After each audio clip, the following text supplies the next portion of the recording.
నమస్తే. Welcome to Suman TV. 35 ఏళ్ళు దాటిన తర్వాత ప్రెగ్నెన్సీ గనక వచ్చినట్లయితే అందులో చాలా కాంప్లికేషన్స్ ఉంటాయని డాక్టర్స్ చెప్తూ ఉంటారు. కానీ ఇటీవల కాలంలో కెరియర్‌లోనే సెటిల్ అవ్వడం, వివిధ రకాల కారణాలతోటి చాలామంది కూడా 30 ఇయర్స్ దాటిన తర్వాతే ప్రెగ్నెన్సీ ప్లాన్ చేసుకోవడం అనేది జరుగుతుంది. ఇది చాలా కామన్ అయిపోతూ వస్తుంది. బట్ ఇలా 30 సంవత్సరాలు దాటిన తర్వాత ప్రెగ్నెన్సీ గనక ఒకవేళ ప్లాన్ చేసుకుంటే ఎటువంటి కాంప్లికేషన్స్ ఉంటాయి ఆ ప్రెగ్నెన్సీలోని? ఈ విషయాన్ని తెలియజేసేందుకు మనతో పాటు ఉన్నారు డాక్టర్ వరలక్ష్మి గారు, gynaecologist from Medicover hospital, Hitech City. Hello ma'am. Hello Priyanka. Ma'am, so నేను చెప్పినట్టుగానే ఇప్పుడు చాలామంది కూడా మ్యాక్సిమం 30 ఇయర్స్ వచ్చే వరకు సెటిల్ అవుతున్నారు. అప్పుడు లేట్గా పెళ్లి చేసుకోవటం. ఇంతకు ముందు అని అంటే 20స్లో చేసేసుకునేవారు పెళ్లి. ఇప్పుడు అందరూ కూడా 30స్లోనే, అబ్బాయిలు అంతే లేట్గా చేసుకుంటున్నారు, అమ్మాయిలు అదే చేసుకుంటున్నారు. సో మొత్తం సెటిల్మెంట్ అయిన తర్వాత అప్పుడు ప్లాన్ చేసుకోవచ్చు అనుకుంటున్నారు. ఇలా లేట్ వయసులో ప్రెగ్నెన్సీ కనుక ప్లాన్ చేసుకున్నట్లయితే ఆ ప్రెగ్నెన్సీలోనే ఎటువంటి కాంప్లికేషన్స్ వస్తూ ఉంటాయి? సో మీరు అడిగే క్వశ్చన్ చాలా యాప్ట్ క్వశ్చన్ ఈ జనరేషన్లో, because we have seen pregnancies 35, 40, 45లో కూడా ఇప్పుడు ప్రెగ్నెంట్ అయ్యి they are coming to us. As you said, చాలా వరకు వాళ్ళ options, they make a decision to have pregnancy late, లేదా వాళ్ళ కెరియర్ చాయిసెస్ ఉండొచ్చు, లేదా as couples they may be staying away. తర్వాత వాళ్ళు ప్లాన్ చేసుకునే వరకు 35 దాటి ఉండొచ్చు. లేదు, ఒక్కొక్కసారి ఏమవుతుంది, ఫస్ట్ ప్రెగ్నెన్సీ ఎర్లీగా అయి ఉంటుంది, ఒక బేబీ చాలనుకొని ఉంటారు. తర్వాత వాళ్ళకి కొన్ని ఇయర్స్ తర్వాత సెకండ్ బేబీ కావాలనిపిస్తుంది. సో ఆ టైంలో కూడా they face pregnancy issues and they plan pregnancies after 35 or 40. So ఇవన్నిట్లో కొన్ని కాంప్లికేషన్స్ అనేవి ఉంటాయి. ఇవి ఏమేమి వస్తాయంటే, ఫస్ట్ ఆఫ్ ఆల్ వాళ్ళు ప్లాన్ చేసుకునే ముందు వాళ్ళు సరిగా హెల్త్ చెకప్ ఏమీ చేసుకోకుండా అన్ప్లాన్ ప్రెగ్నెన్సీస్ అయితే గనక కొన్ని ఇష్యూస్ రావచ్చు. లేదు, వాళ్ళు ప్లాన్ చేసుకోవడానికి వెళ్తే ఇమీడియట్గా ఫస్ట్ ప్రెగ్నెన్సీ ప్లాన్ చేసుకుని వెంటనే వచ్చింది, సెకండ్ ప్రెగ్నెన్సీ అయితే రావడం లేదు, ఏజ్ అవుతూ అని చెప్తారు.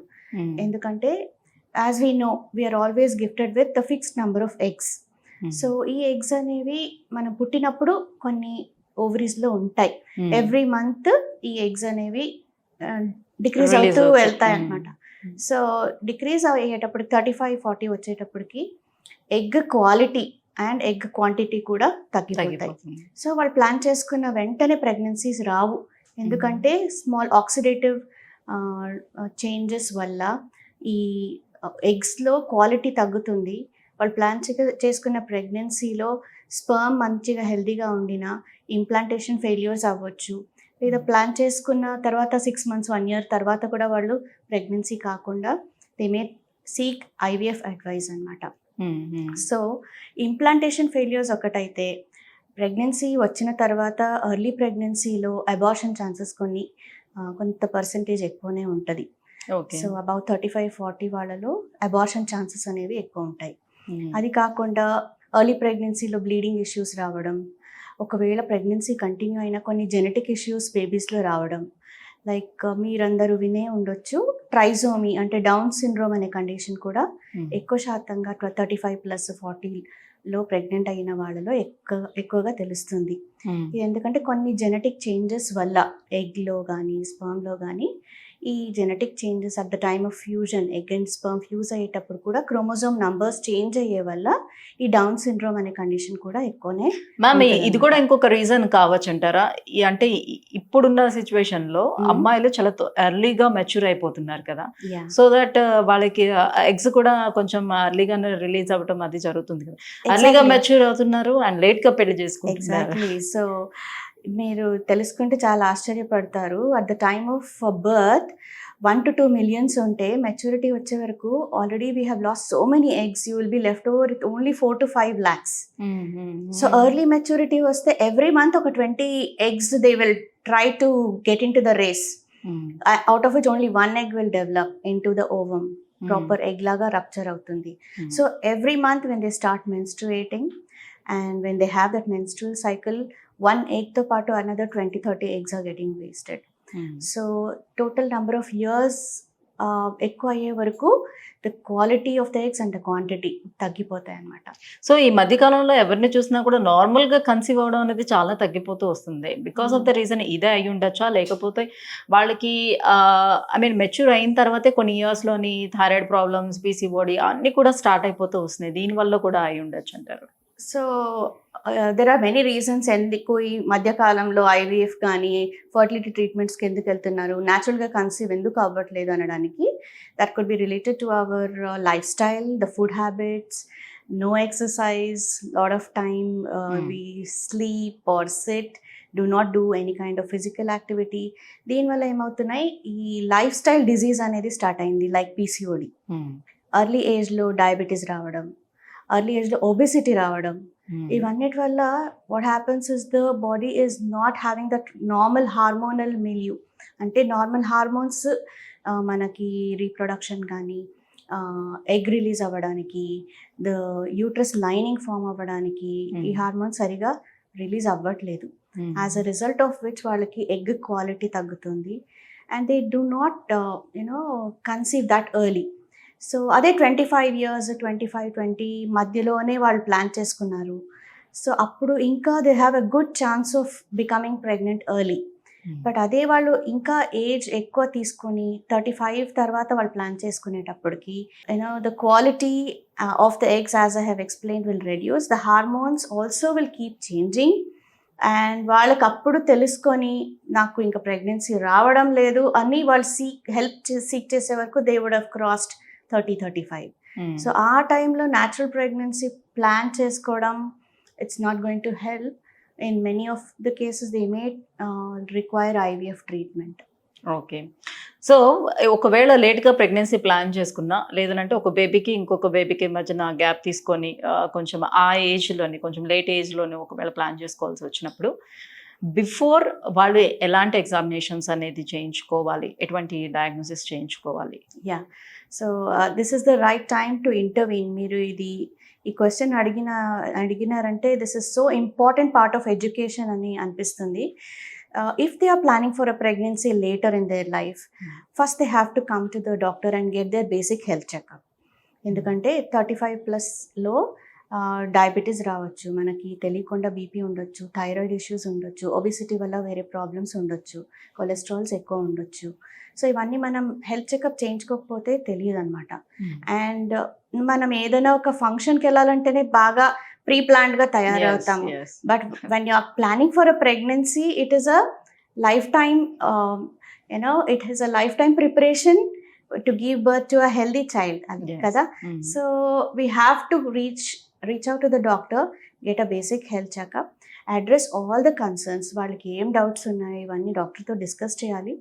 వచ్చినప్పటికీ డాక్టర్ విల్ ఎగ్జామిన్ హర్, ఏమైనా హెల్త్ ఇష్యూస్ ఉన్నాయా, ఓవ్యులేషన్ అనేది సరిగా అవుతుందా, హార్మోన్స్ సరిగా ఉన్నాయా, వాళ్ళకి ఏమైనా షుగర్స్, డయాబెటీస్, థైరాయిడ్, అండ్ ఒక బేసిక్ స్కాన్ చేసి వాళ్ళకి ఏమైనా కొన్ని ప్రాబ్లమ్స్ ఉంటాయి 35+లో, ఫైబ్రాయిడ్స్ అనే కండిషన్ కూడా ఉంటుంది, ఓవేరియన్ సిస్ట్స్ ఉండొచ్చు, ఇంకా మిగతా overall health of the uterus and ovaries గురించి ఎగ్జామిన్ చేస్తారు. And they will also give them folic acid supplementation, వాళ్ళకి లైఫ్ స్టైల్ మోడిఫికేషన్స్ చేస్తారు. They will give them proper guidance regarding what kind of food they should take, ఎలాంటి exercises చేయాలి, మన uterus and reproductive organs health ఎలా improve చేసుకోవాలి, supplements ఏమైనా use చేయాలా, ఇవన్నీ ఎడ్యుకేట్ చేస్తారు. So they have to go and speak to the doctor. This is called as a preconceptional counselling. This is very important in women who are planning for pregnancy after 35. Okay. So ఇలా plan చేసుకునేటప్పుడు ma'am నార్మల్గానే ఒకవేళ conceive అయినట్లయితే వాళ్ళలో ఉండే doubts ఏముంటాయంటే, హెల్తీగా baby పుడుతుందా లేదా, లేకపోతే మెంటలీ ఇమ్మెచ్యూర్డ్గా ఏమైనా పుడతారా, లేకపోతే ఇంకే అదర్ కాంప్లికేషన్స్ ఏమైనా ఉంటాయి, ఇవన్నీ బేబీ గర్భంలో ఉండేటప్పుడే తెలుసుకోవడానికి ఏమైనా ఛాన్స్ ఉంటుందా అని అడుగుతుంటారు. ఎస్, నేను ఇంతకుముందు మీకు I have explained you about the early pregnancy complications. So pregnancy early phase అంటే 3 to 4 months కంప్లీట్ అయిన తర్వాత కొన్ని ప్రాబ్లమ్స్ క్రాపప్ అవ్వచ్చు. కొంతమందికి చిన్న చిన్న ఫైబ్రాయిడ్స్ అనేవి ఉంటాయి ప్రెగ్నెన్సీ యూట్రస్లో, అండ్ కొంతమందికి బ్లడ్ ప్రెషర్స్ షూటప్ అవుతాయి ఆఫ్టర్ 5th month.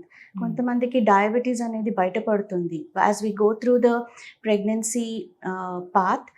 కొన్ని blood test examination and blood test చేస్తాము. దాంట్లో షుగర్స్ ఉంటే they are picked up early in pregnancy. Okay. And incidence of diabetes and high blood pressures increase as the woman reaches more than 35 or 40. So ilanti situation lo we can put them on medications to prevent the occurrence of high blood pressure. అది 3 months తర్వాత start చేస్తాము. And early detection of diabetes can help us to allow them to make certain lifestyle changes like good walking, avoiding food which are high calorie diet avoid cheyali, healthy greens vegetables తీసుకోవాలి. And also we guide them as to how frequently they have to come to the hospital. అంటే ఎంత ఫ్రీక్వెంట్గా మనం examinations, scans, growth అనేది మనం స్కాన్స్లో తెలుసుకోవచ్చు. Baby appropriate growth ఉందా, తక్కువ గ్రోత్ ఉందా, లేదంటే వాళ్ళకి ఏమైనా infections, urine infections, vaginal infections ఏమైనా ఉన్నాయా, ఇవన్నీ ట్రీట్ చేసే వల్ల వాళ్ళకి వచ్చే కాంప్లికేషన్స్ నుంచి they can be saved and they can be delivered at the appropriate time. ఇవి మనం సరిగా కేర్ తీసుకోకుండా if we take a regular care like any other you know early ఏజ్లో ప్రెగ్నెంట్ అయిన వాళ్ళలాగా తీసుకుంటే we may miss out on these aspects. అప్పుడు ఏమవుతుంది, they set in to labour early, preterm deliveries అంటారు. కొంతమందికి premature rupture of bag of waters rupture అవ్వచ్చు. And కొంతమందికి they may get in to growth issues, అంటే బేబీస్ చాలా చిన్నగా ఉండిపోయి placenta may not be able to give a good blood flow to the baby. So ఇవన్నీ తెలియకుండా పోతాయి. So what we do is we keep them under close surveillance.